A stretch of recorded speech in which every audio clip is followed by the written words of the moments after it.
In this video I will talk about 5 great watches for smaller wrists. It is so great to be watch collector today, so many choices, and many great watches were made recently for smaller wrists. Not so long ago, 10 or maybe 15 years back, the situation was different, and there weren't that many smaller watches on the market. Today we have watches from Grand Seiko in 34, 37mm, and many cool divers in 37, 38, 39mm. When I started my watch enthusiast journey, I liked mostly smaller watches. Despite the fact that it was the era of Panerais and Gigantomania, I was gravitating to smaller watches. And most of the watches on my collection were on the smaller side. It also was one of the main reasons I liked vintage watches. But today you don't have to struggle. As a watch enthusiast, you have much more choices when it comes to a smaller case watches. In this video I will mention 5 watches that you have to check out. My wrist size is 17 cm for the reference. I will start with the Tudor Black Bay 54. The Tudor Black Bay 54 is probably one of the best overall variants for smaller wrists. You have a very good looking, inspired by vintage Tudor modern diver watch with many great features. I had my hands on this watch and I love it. It fits incredibly on my 17 cm wrist. It's a 37mm diver watch with 200 meters of water resistance and a screw-down crown, which is awesome. The watch is also very thin, 11.2mm. The watch is powered by the COSC certified in-house movement with the power reserve for 70 hours. As of right now, there is only one black dial with gilt accents variant available from Tudor. You can buy it on a rubber strap or on a tapered bracelet with fake rivets. Both are with Tiffet clasp, which is a Tudor's micro adjustment system. And this is actually one of the best systems, so I would recommend buying it on a bracelet. The watch is basically the reissue of Tudor Oyster Prince Submariner 7922 from 1954. This is the modern watch with a strong connection to its vintage inspiration. If you like vintage Rolex or Tudor divers, this is definitely a watch for you.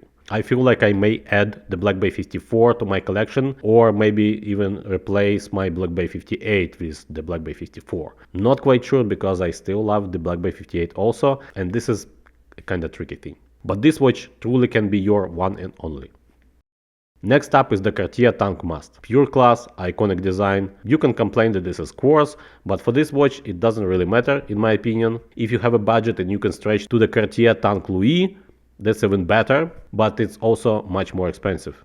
I have this Cartier Tank Must large in my collection, and it is a very good watch for people with smaller wrists, or if you simply like smaller, elegant and dressed watches. The Cartier Tank is iconic for a reason. The design survived for 100 years and it will live for more to come. I have the regular quartz model, but there's also a solar bead model available.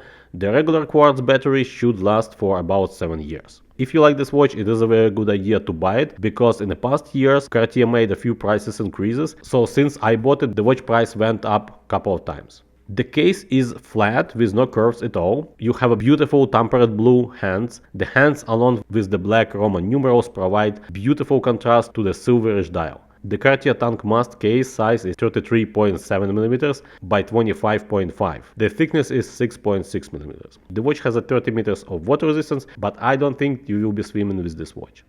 There is also a Tank Must small variant available with 29.5mm by 22mm case size and 6.6mm thickness. So maybe this Cartier is not the most versatile choice because of its elegant design, but it's definitely a great everyday companion for regular city life. Next one on the list is Grand Seiko SBGW 231. There are many things I really like about this Grand Seiko SBGW 231. Seiko is known for its nature-inspired incredible dials and spring drive movements. This watch has neither of those, but it offers something also great: a pure classic design, manual movement and incredible attention to details. The watch reminds me of those classic watches from the 60s like Patek Philippe Calatrava or Gerard Perregaux Giromatic. But it is a modern watch built with the Grand Seiko highest standards. The finishing of the watch case, hands and the markers is incredible. Interesting thing is that the minute and the seconds hands are curved to the edges, something you can see today mostly in the high-end brands. The cream dial is very beautiful and elegant. The 37mm case size is almost perfect. The watch looks and feels amazing on my 17cm wrist. The case is 11.6mm thick, and I think it wouldn't hurt for a watch to be thinner. But again, on my wrist it's very nice. So the thickness is definitely not a deal breaker here. The lug to lug is 44mm. The watch is equipped with Grand Seiko in-house manual winding movement with 3 days of power reserve. That kind of manual movement is a neat option for a classic watch. The rated accuracy is +10 to 1 seconds per day. It's also anti-magnetic. The finishing of the movement is very nice and can be enjoyed via the open see-through back case. It has a box-shaped sapphire crystal with anti-reflective coating on the inner surface. The watch has a 30 meters of water resistance and probably not suitable for swimming. And that's okay, because there are other watches for swimming. Fourth in the list is the Tissot PRX. The Tissot PRX doesn't need any big introduction. The brand introduced the model a few years back and it became a sensation. The brand now is heavily capitalizing on the model, and I don't blame them. Today we have so many variants of the PRX that it's hard to keep up, but it gives you as a customer many options to choose from. Size and dial color variants, quartz or automatic, even digital variants. The watch features an integrated bracelet design. The watch wears a bit larger than it is. That's why I wasn't wearing my 40mm version much. The 35 is a very good option for people with smaller wrists. The overall finishing is very good for the price, and the bracelet is very beautiful. The watch has anti-magnetic automatic movement with 80 hours of power reserve. The movement is visible via transparent back case. As I said, the PRX bracelet is great. It is a nicely tapered bracelet, but it doesn't have a micro adjustment system, which is a common issue with integrated bracelets. What it does have is a quick release system, which is great if you want to swap it for something else. The watch has 100 meters of water resistance, which makes them great everyday watch.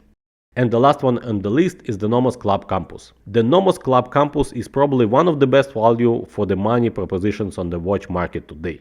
The model offers something only very high-end watch brands can offer today.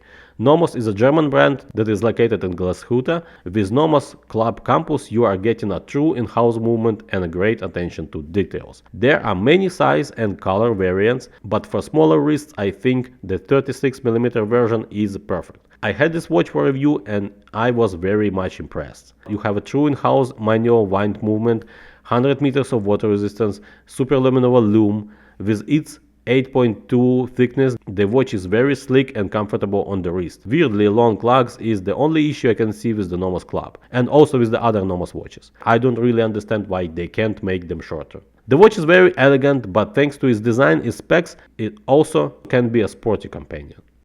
So here are my 5 watches that are perfect for smaller wrists, and let me know what you think. If you have any small size watch suggestions, let me know in the comments down below. Thank you for watching, I hope you enjoyed the video, don't forget to subscribe, I will see you next time, bye now and take care.